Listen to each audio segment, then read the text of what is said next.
ভাবছি কাল একটু চন্দনের বাড়িতে ঘুরতে যাবো, তাস খেলতে। কতদিন যাইনি, শুধু ঘর আর অফিস। ওরা আবার সেদিনকে বলছে আমার নাকি নাক উঁচু হয়েছে। কি করে বোঝাই আমি একই আছি। এই অফিসের কাজে না আমার কিছুই করা হয়ে উঠছে না।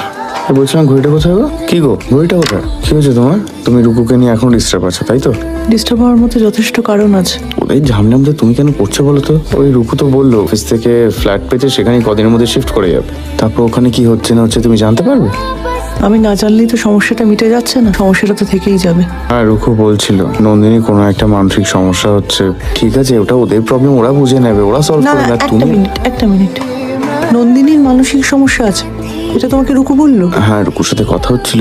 মানে ও হোটেলের ছাদে পালিয়ে গিয়ে বসেছিল, সেই জন্য কথাটা উঠছে?